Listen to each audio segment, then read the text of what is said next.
നമസ്കാരം. ഗവർണർ ആരിഫ് മുഹമ്മദ് ഖാനെതിരെ അസഭ്യ പരാമർശം നടത്തിയ ഉടുമ്പൻചോല എംഎൽഎ എം മണിക്കെതിരെ കടുത്ത നിയമ നടപടികൾ ഉണ്ടാകുമെന്ന് സൂചന. സർക്കാർ ഗവർണർ പോരിൽ പന്തിപ്പോൾ ഗവർണറുടെ കോർട്ടിൽ തന്നെയാണ്. ഈ സാഹചര്യത്തിൽ ഗവർണർക്കെതിരെ കടുത്ത അധിക്ഷേപ പരാമർശം നടത്തിയ എം മണിയെ അറസ്റ്റ് ചെയ്യാനുള്ള നീക്കം അണിയറയിൽ നടക്കുന്നതായാണ് രഹസ്യ റിപ്പോർട്ടുകൾ. ഭൂപതിവ് ബില്ലിൽ ഒപ്പുവെക്കാത്ത ഗവർണർ നാറിയാണെന്നായിരുന്നു കട്ടപ്പനയിലെ LDF പൊതുയോഗത്തിൽ MLA പറഞ്ഞത്.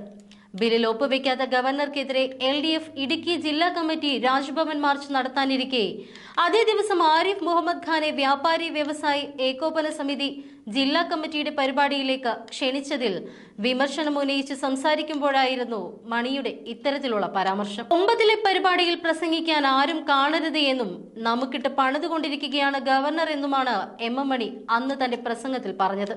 നിയമസഭ പാസാക്കുന്ന ബില്ലിൽ ഒപ്പിടുന്നില്ല. നമ്മൾ എല്ലാവരും കൂടെ തിരഞ്ഞെടുത്തയച്ചതല്ലേ ജനപ്രതിനിധികളെ? അവര് പാസാക്കിയതാണ് നിയമം.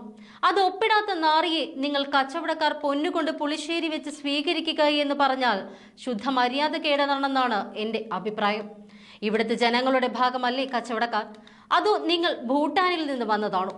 ഇത് ശരിയല്ല. ഈ നാറിയെ പേരാൻ നിങ്ങൾ പോകേണ്ട കാര്യമില്ല.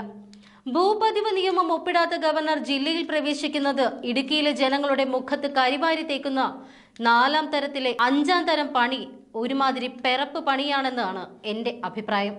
ഇതായിരുന്നു എം മണിയുടെ വിവാദ പ്രസംഗം.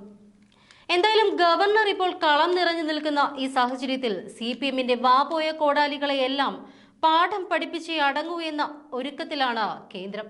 അതിൽ ആദ്യത്തെ നറുക്ക് വീണിരിക്കുന്നത് നാവിന് ലൈസൻസ് ഇല്ലാത്ത മണിയാശാന് തന്നെയാണ്. ഇതിനു മുൻപ് മണിയാശാന്റെ മണിപ്രവാളം തോൽക്കുന്ന നാടൻ പദപ്രയോഗങ്ങൾ പല എതിരാളികളുടെയും മേൽ പതിച്ചിട്ടുണ്ട്.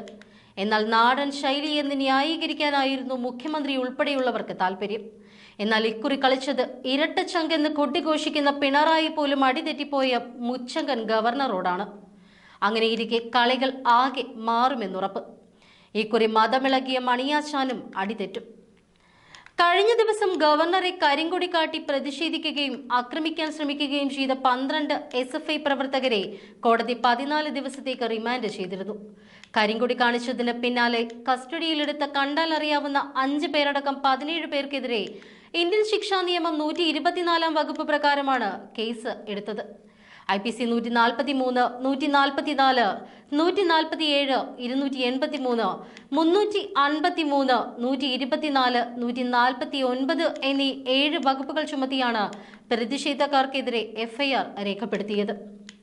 പ്രശ്നങ്ങൾ ഉണ്ടാക്കുന്നവർക്കൊക്കെ ശമ്പളം കൊടുക്കുന്നത് സർക്കാരിന്റെ ഭാഗത്ത് നിന്നാണ് എന്ന് അതിരൂക്ഷമായി തന്നെയാണ് ഗവർണർ പ്രതികരിച്ചത്. FIRന്റെ പശ്ചാത്തലത്തിൽ സംഭവത്തെക്കുറിച്ച് കേന്ദ്ര സർക്കാരിൽ റിപ്പോർട്ട് ചെയ്യുമെന്നും ഗവർണർ പറഞ്ഞിരുന്നു.